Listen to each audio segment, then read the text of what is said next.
Oke, bismillahirrahmanirrahim. Assalamualaikum warahmatullahi wabarakatuh. Waalaikumsalam warahmatullahi wabarakatuh. Adik-adik sekalian, apa kabar semuanya? Alhamdulillah. Baik. Di pagi hari yang baik ini kita patut bersyukur kepada Allah Subhanahu wa taala karena kita masih diberikan kekuatan kesehatan sehingga kita bisa bertemu dalam pembelajaran materi tentang sumber hukum Islam. Adik-adik sekalian, sebelum kita mulai, karena kebersihan bagian daripada iman, silakan periksa meja kursi di bawah lantai. Apakah ada foto-foto? Silakan diangkat. Oke, terima kasih adik-adik sekalian. Kemudian adik-adik, hari ini kita akan membahas materi tentang sumber hukum Islam. Hal-hal yang tidak berkaitan dengan materi ini tolong disingkirkan di atas meja. Nah, kemudian sebelum kita masuk pada pembelajaran ini, kita awali kegiatan belajar mengajar ini dengan doa, dan Pak Guru ingin mempersilakan satu orang siswa untuk memimpin doa di depan. Silakan hari ini. Siap. Teman-teman, sebelum kami lanjutkan belajar hari ini, mari kita mulai dengan berdoa.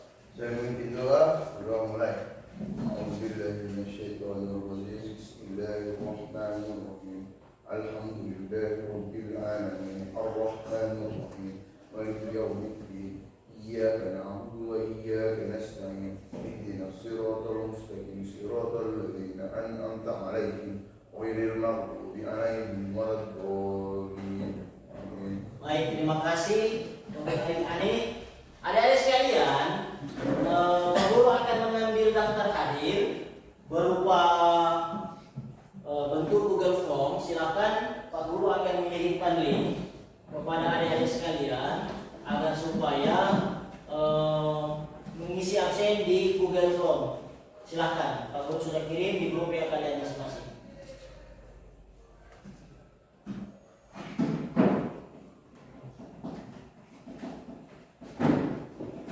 Oke, sudah ya. Ada yang tidak hadir hari ini? Ada. Ya, siapa? Arif Fardan. Kenapa Arif Fardan? Kurang sehat. Insya Allah kita doakan Arif Fardan cepat sembuh ya. Adik-adik sekalian, apakah penting? Ya, apakah penting kita belajar tentang materi sumber hukum Islam ini? Penting. Alasannya kenapa? Oke, silakan. Silakan berdiri. Memahami sumber hukum Islam. Memahami sumber hukum Islam sangat krusial bagi umat Islam karena satu, panduan hidup. Sumber hukum Islam menjadi pedoman dalam menjalani kehidupan sehari-hari, mulai dari ibadah hingga muamalah. Dua, memahami ajaran Islam. Dengan mempelajari sumbernya, kita dapat memahami lebih dalam tentang ajaran Islam secara utuh dan menyeluruh. Tiga, mencegah kesalahpahaman. Mempelajari sumber langsung membantu kita menghindari pemahaman yang keliru atau penafsiran yang salah tentang Islam. Nah, silakan. Terima kasih adik-adik yang sudah membacakan atau sudah menyampaikan terkait dengan pentingnya kita belajar sumber hukum Islam. Sebab kehidupan ini kita memerlukan tentang pedoman kehidupan. Karena Al-Quran dan hadis itu sebagai pedoman kehidupan kita, sebagai tempat di mana kita untuk belajar, di mana kita untuk taat terhadap aturan. Karena di dalam Islam itu sangat penting bagi kita sekalian, apalagi sebagai siswa, untuk mematuhi rambu-rambu atau aturan-aturan yang telah Allah firmankan dan juga telah dicontohkan oleh baginda Nabi. Karena kenapa dia jadi penting? Satu contoh kasus misalkan, kalau kita berkendara motor, ada lampu merah, itu aturan lalu lintas dalam undang-undang. Kalau kita terobos, maka kita akan celaka. Nah, begitu juga di dalam Islam ada sumber-sumber hukumnya terkait dengan larangan dan perintah. Nah, perintah dalam Al-Quran, sholat misalkan, ya kan, jangan minuman khamar, jangan berjudi, jangan berzina. Nah, itu aturan-aturan yang telah termaktub di dalam Al-Quran, hadis maupun istihad atau kesepakatan para ulama terkait dengan hukum-hukum yang kemudian ada di dalam Al-Quran. Adik-adik sekalian, apakah ada yang masih ingat pembahasan materi kita yang minggu lalu? Ada? Ada. Oke, materi apa? Berlomba-lomba dalam kebaikan. Ya, berlomba-lomba dalam kebaikan. Adik-adik sekalian, keterkaitan antara materi berlomba-lomba dalam kebaikan dan sumber hukum Islam ada kaitannya. Sebagai contoh, kalau kita kemudian melakukan kebaikan, sebagai contoh kita ada teman yang tidak bawa pulpen atau lupa dalam membawa pulpen. Sebagai teman, kita harus membantu, ya, meminjamkan kalau kita punya pulpen dua. Hukumnya apa? Hukumnya orang yang melakukan kebaikan, kata Allah di dalam Al-Quran, pasti akan dibalas oleh Allah. Wa may ya'mal mithqala dzarratin khairan yarah. Barang siapa yang melakukan kebaikan sebiji zarah akan dibalas oleh Allah Subhanahu wa taala. Adik-adik sekalian, Pak Guru akan menampilkan tujuan pembelajaran. Pak Guru ingin meminta adik-adik untuk membacakan tujuan pembelajaran.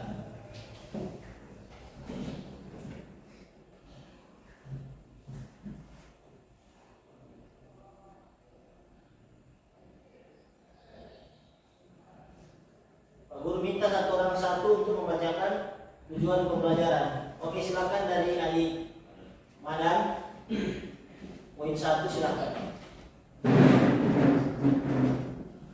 Serta didik dapat menjaga perilakunya, mencerminkan dengan sumber buku Islam dengan benar. Oke, silakan. Peserta didik dapat mengartikan sumber hukum Islam dengan tepat. Oke, poin 3 Arif. Peserta didik dapat menguraikan sumber hukum Islam dengan benar. Oke, poin 4. Peserta didik dapat mempresentasikan sumber hukum Islam dengan Peserta didik dapat mempresentasikan sumber hukum Islam dengan tugas. Baik, terima kasih ya. Pak Guru ingin bertanya kepada adik-adik sekalian terkait dengan materi sumber hukum Islam ini, tolong dijawab. Nah, pertanyaan yang pertama adalah apa perbedaan peran Al-Quran dan Sunnah dalam sumber hukum Islam? Bagaimana kita dapat membedakan hadis dan hadis sahih maupun dan hadis palsu dalam konteks hukum Islam? Ada yang bisa dijawab? Saya Pak. Oke, silakan. Oke, silakan. Membedakan hadis sahih dari yang palsu sangat penting dalam konteks hukum Islam. Berikut beberapa cara untuk membedakannya. Kriteria hadis sahih. 1. Sanad yang sahih. Rantai penularan harus lengkap, tidak terputus, dan para perawi atau penular harus terpercaya. 2. Matan yang sahih. Isi hadis harus sesuai dengan Al-Quran, tidak bertentangan dengan akal sehat, dan tidak mengandung kesalahan. Metode verifikasi. Ya, baik, terima kasih. Kemudian terima kasih atas jawabannya. Kemudian pertanyaan yang kedua, bagaimana cara memastikan penafsiran Al-Quran itu dia relevan dengan perkembangan zaman tanpa menyimpang dari nilai-nilai dasarnya? Ada yang bisa menjawab? saya Pak. Baik, silakan dari Fauzan. Prinsip dasar yang pertama mengerti konteks historis dan sosial. Yang kedua menggunakan metode tafsir yang sah. Yang ketiga menghormati prinsip-prinsip dasar Islam. Pendekatan yang pertama tafsir tematik dan komparatif. Yang kedua menghubungkan ayat dengan kondisi kontemporer. 3. Mengintegrasikan pengetahuan ilmiah. Sumber yang pertama Al-Quran dan hadis. Yang kedua kitab-kitab tafsir klasik. Yang ketiga karya ulama kontemporer. Ya, baik. Berikan aplaus untuk Baik Fauzan. Adik-adik sekalian, Pak Guru akan menampilkan materi sumber hukum Islam ini berupa video pembelajaran. Pak Guru ingin kalian atau adik sekalian untuk menyimak ya materi yang akan Pak Guru bagikan.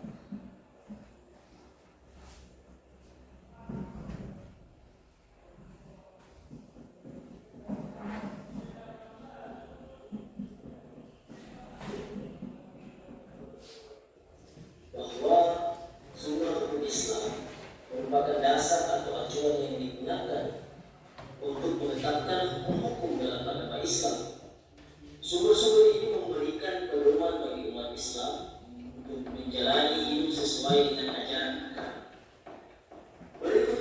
penjelasan lengkap mengenai sumber-sumber hukum Islam. Nah, yang pertama ada Al-Quran. Definisi Al-Quran adalah kitab suci umat Islam yang merupakan wahyu langsung dari Allah Subhanahu wa Ta'ala kepada Nabi Muhammad SAW melalui perintah malaikat Jibril. Al-Quran memuat hukum-hukum yang menjadi pedoman hidup manusia atau hidup manusia terlebih khusus umat Islam. Fungsi Al-Quran adalah sebagai sumber utama dalam penetapan hukum Islam.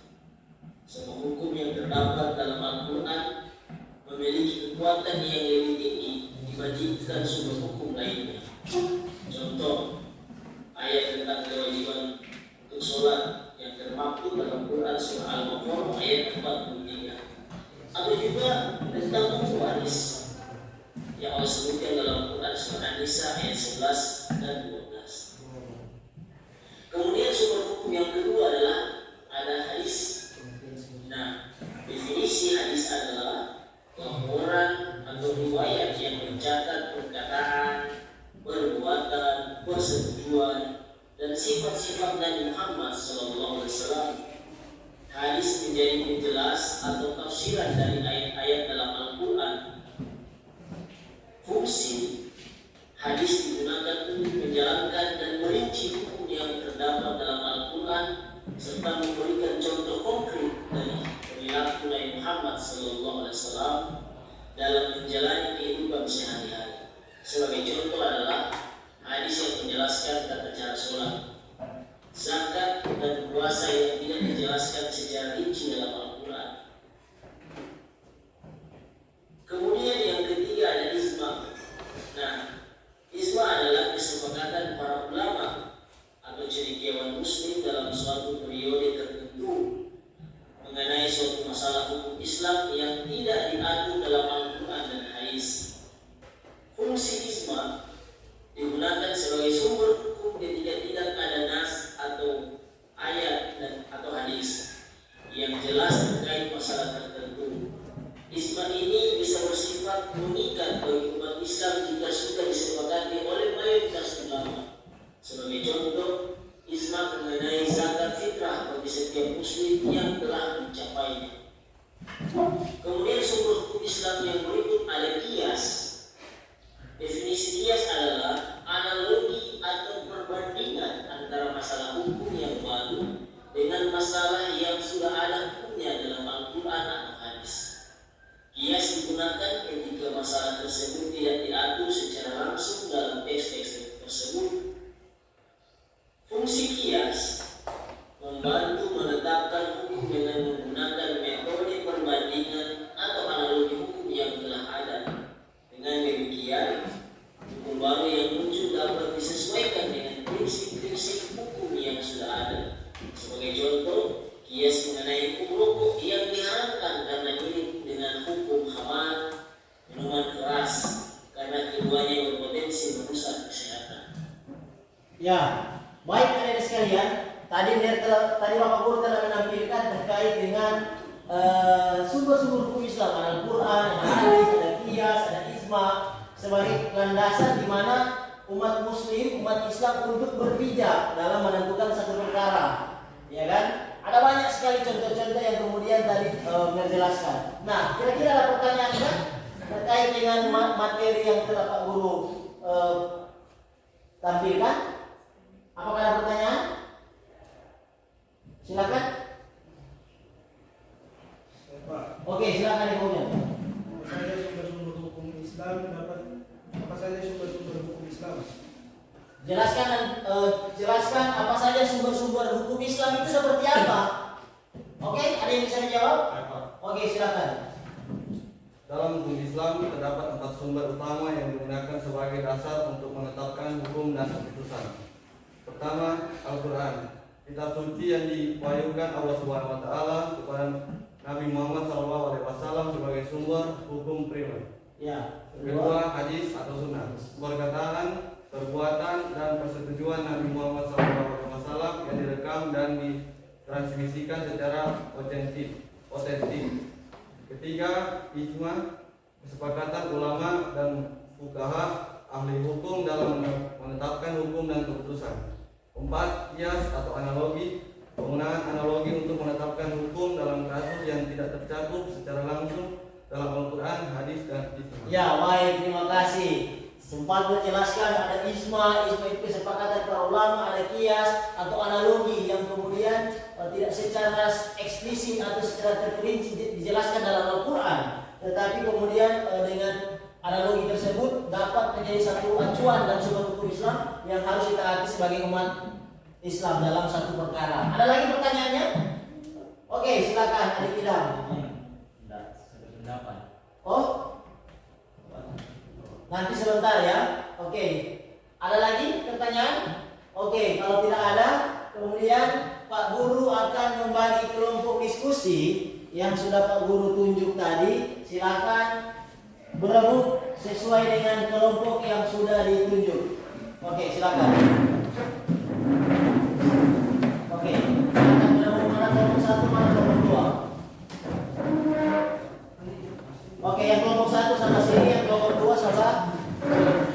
Adik-adik sekalian, Pak Guru sudah mengirimkan lembar LKPD di grup WA. Silakan adik-adik sekalian untuk mengerjakan dan menganalisa terkait dengan materi yang sudah Pak Guru kirim di link WA adik-adik sekalian.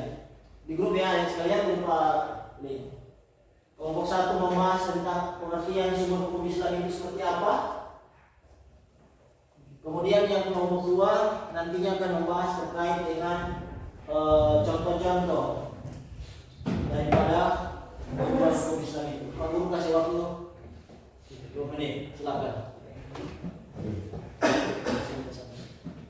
Diskusi.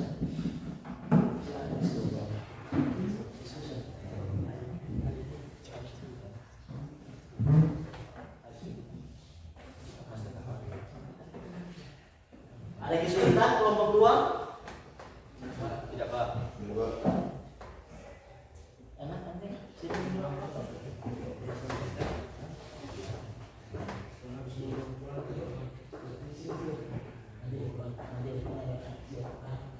Baik, kelompok 1 ada kesulitan?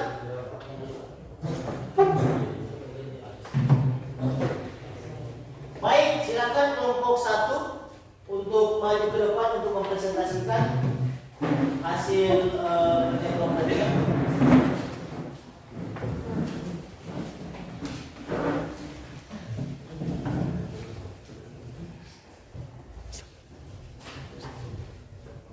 Oke. Assalamualaikum warahmatullahi wabarakatuh. Waalaikumsalam warahmatullahi wabarakatuh. Perkenalkan, kami dari kelompok 1. Kami akan mempresentasikan hasil diskusi kami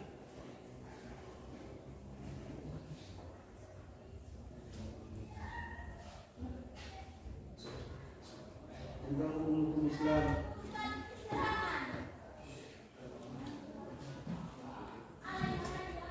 Hukum-hukum Islam ada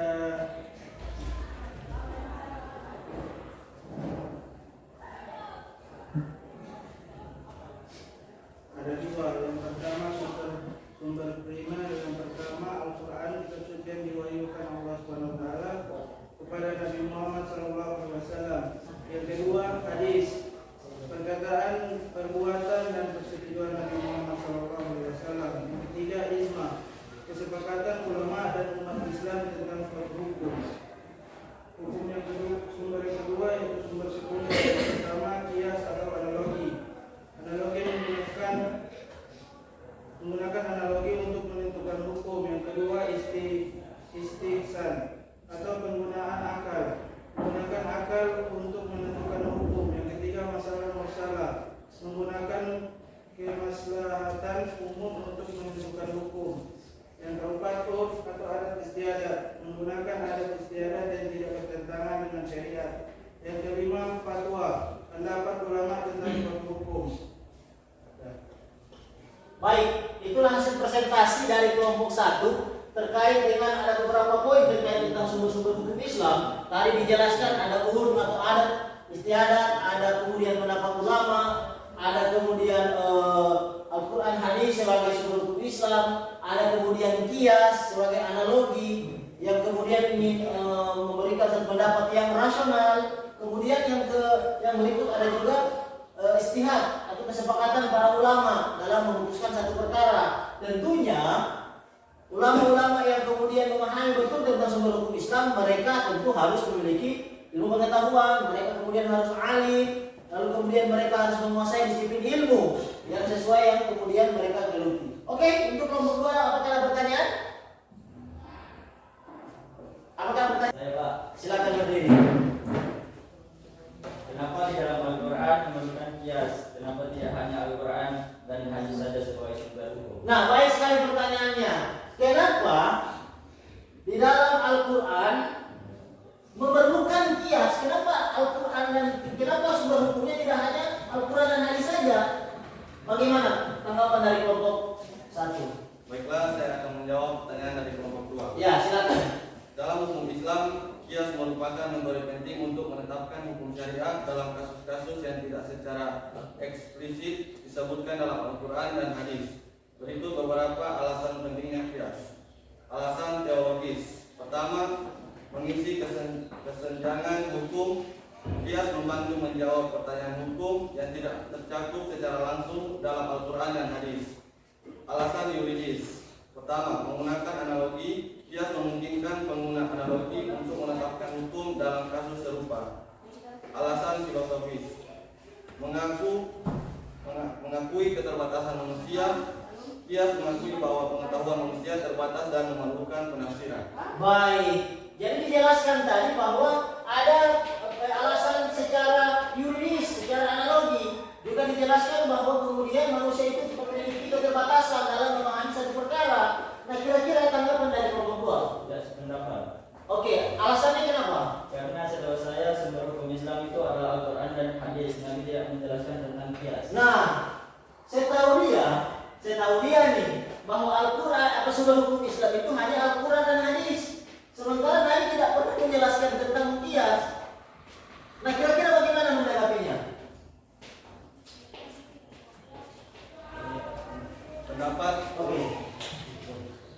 Pendapat ulama tentang pentingnya kias. Oke, pendapat ulama bagaimana? Pertama, Imam Syafi'i. Kias sebagai sumber hukum ketiga setelah Al-Quran dan hadis. Kitab Al-Risalah. Kedua, Imam Malik. Kias sebagai alat untuk menetapkan hukum dalam kasus yang tidak tercakup secara langsung dalam Al-Quran dan hadis. Al-Muwatta. Ketiga, Imam Ahmad bin Hanbal. Kias sebagai cara untuk memahami makna tekstual Al-Quran dan hadis. Al-Musnad. Keempat, Ibnu Rus. Kias sebagai alat untuk mengembangkan hukum Islam sesuai dengan perkembangan zaman.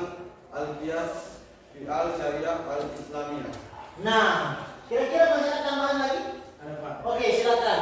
Hari Fauzan. Kalau tidak ada kias, maka umat tidak akan mengetahui keharaman minuman keras, narkoba, dan cairan yang memabukkan seperti hama. Oleh sebab itu, ulama memberikan pendapat rasional sesuai dengan keilmuan dalam menafsirkan Al-Quran soal hal-hal yang berkaitan dengan sesuatu yang memabukkan. Baik, berikan aplaus untuk kelompok 2. Apa masih ada pertanyaan lagi? Oke, masih ada, silakan. Ayo, silakan dulu Pak Dikidam. Silakan ayo kepada kuat suaranya. Berbicara tentang hukum Islam, kenapa dalam penetapan bulan Ramadan para ulama beda pendapat? Jelaskan sumber hukumnya. Nah, mantap sekali pertanyaannya. Di dalam sumber hukum Islam, kenapa para ulama ini berbeda pendapat dalam memutuskan bulan Ramadan? Kalau orang tahu kan hari ini kemudian ada pendapatnya Muhammadiyah, ada pendapatnya NU. Nah, kira-kira apakah pendapat mereka ini merujuk kepada sumber-sumber hukum Islam atau dari Al-Quran sehingga yang lebih dulu puasa itu boleh atau yang belakang puasa ini boleh atau bagaimana? Kira-kira ada tanggapan dari kelompok? Ya, Pak. Baiklah, saya akan menjawab pertanyaan dari kelompok 2, yaitu alasan ulama berbeda pendapat tentang penetapan Ramadan. Yang pertama, perbedaan metode pengamatan hilal. Yang kedua, perbedaan dengan pendekatan fikih. Dalilnya dalam Quran surah Al-Baqarah ayat 185 yang artinya sebagai petunjuk bagi manusia dan penjelasan-penjelasan mengenai petunjuk itu dan pembeda atau antara yang mendengar dan yang batin. Ya, luar biasa. Artinya apa dari sekalian? Bahwa ulama berbeda pendapat itu bukan berarti mereka menyimpang dalam ajaran Islam. Itu berkaitan dengan penafsiran para ulama dalam Quran surah Al-Baqarah ayat berapa tadi? 185 terkait dengan memahami penetapan jatuhnya bulan Ramadan. Ada yang pakai pendekatan apa? Rukyat, ada yang pakai pendekatan hilal dalam melihat. Artinya apa? Kecerdasan menafsirkan ini bukan berarti mereka keliru, tetapi dengan disiplin ilmu dan sah saja. Yang salah itu adalah kalau kita tidak mau menerima pendapat orang lain. Oke, berikan sekali lagi aplaus untuk kita. Kelompok satu. Nah, adik-adik sekalian, sumber hukum Islam ini adalah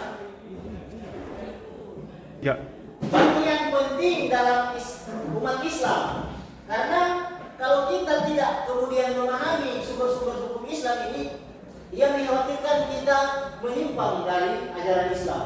Kenapa dia menyimpang? Sebagai contoh misalkan, tidak ada ayat Al-Quran yang menjelaskan secara rinci terkait dengan haramnya minum cat tikus. Ada tidak dalam Al-Quran minum cat tikus? Tidak ada. Ada tidak dalam Al-Quran ekstasi, narkoba, ganja? Ada tidak? Tidak ada. Ada tidak bintang dalam Al-Quran? Tidak ada. Yang ada di dalam Al-Quran itu hanya ada hamar, ya, hamar. Nah, lalu kemudian kenapa cat tikus itu diharamkan oleh Allah? Karena ulama mengkiaskan. Kias itu analogi perumpamaan. Sesuatu yang unsurnya memabukkan seperti cat tikus, bir, kemudian ganja itu seperti hamar yang bikin pikiran manusia itu jadi tidak normal lagi, jadi acak begitu kalau orang itu bilang mabuk, ya kan? Nah, jadi penting sekali kita untuk mengkiaskan satu perkara dalam sebuah hukum Islam. Lalu tadi ada istihad, ada kesepakatan para ulama. Nah, istihad ini juga ada pendapat-pendapat yang berbeda para ulama. Contoh misalkan kesepakatan ulama dalam menetapkan satu hukum, rokok. Ada ulama yang berpendapat bahwa rokok itu haram.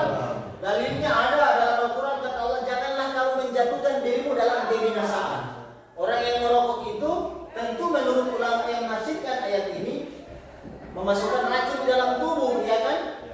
Tetapi ada ulama-ulama juga yang memakruhkan.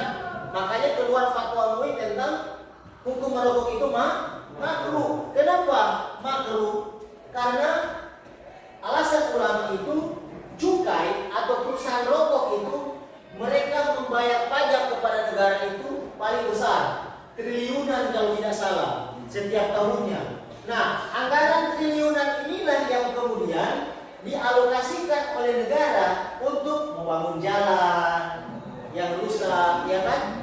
Apalagi dampak bencana, mungkin alokasikan dana anggaran yang triliunan itu kepada orang-orang miskin. Makanya ada ulama yang memakruhkan. Tetapi ada pendapat Pak Guru teman, merokok mati, tidak merokok mati, lebih baik merokok sampai mati. Tetapi adik-adik sekalian yang masih sekolah tidak boleh merokok. Kenapa? Karena masih minta duit jajan mama. Oke, adik-adik sekalian, Pak Guru ingin memberikan kesempatan satu orang siswa untuk menyimpulkan terkait dengan materi sumber hukum Islam. Nah, kita sudah membahas banyak tadi tentang apa sih sumber hukum Islam itu. Ada Al-Quran, ada hadis. Kita sudah mendengar tadi ada pertanyaan dari kelompok 2. Kenapa kita memerlukan kias lagi sementara apakah Al-Quran dan hadis tidak cukup? Nah, dijawab lagi oleh kelompok 1, ya kan? Jadi materi ini sangat penting sekali. Adik-adik sekalian, apakah ada siswa yang ingin menyimpulkan materi ini?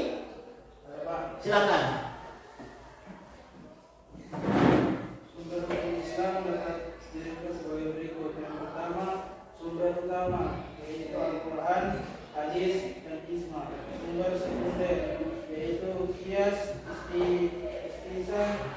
masalah dan urut.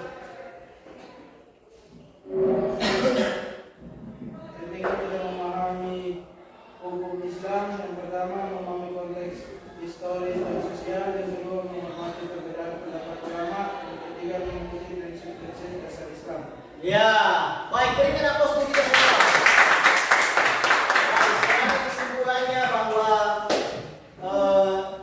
sumber hukum Islam itu tidak hanya Al-Quran dan hadis, karena Al-Quran dan hadis pembahasannya terlalu universal, ya. Maka perlulah pendapat-pendapat para ulama dalam menafsirkan itu, juga dengan kias, ya kan, sehingga umat kemudian tidak terbingungkan atau tersesatkan. Makanya kita perlu para ulama ini untuk yang dipercaya umat sesuai dengan lisensinya. Mereka kemudian alim, mereka punya ilmu tafsir, mereka seorang hafiz Quran dan hadis, hafiz Quran dan menguasai hadis yang banyak, paham tentang asbabun nuzul, sebab turunnya ayat Al-Quran, kenapa ayat ini turun, sebabnya kenapa, kemudian asbabun nuzul, kenapa Nabi kemudian menyampaikan hadis ini, kan ada makna-maknanya. Maka disitulah perlu ulama-ulama yang sangat keilmuannya sampai kepada Rasulullah. Kalau di Indonesia ada ulama yang luar biasa masyhur yang anggap yaitu Gus Baha. Gus Baha itu dia menemukan ada kurang lebih berapa ratus hukum baru yang ditemukan di dalam Al-Quran. Karena dengan kecerdasan intelektualnya mampu kemudian memahami ayat Al-Quran dan hadis. Adik-adik sekalian, setelah selesai pembelajaran kita akan masuk pembahasan berikut tentang materi materi tentang Al-Kulliyat Al-Khams, 5 prinsip hukum Islam, ya. Nanti kita akan bahas minggu depan. Insya Allah kita dalam keadaan sehat, kita dijaga oleh Allah, dan kita bisa bertemu di pertemuan yang berikut. Sebelum diakhiri pembelajaran ini, Pak Guru akan membagikan link soal 5 soal esai pilihan ganda kepada adik sekalian terkait dengan materi sumber hukum Islam. Pak Guru akan bagikan di grup WA adik sekalian. Oke, silakan diisi.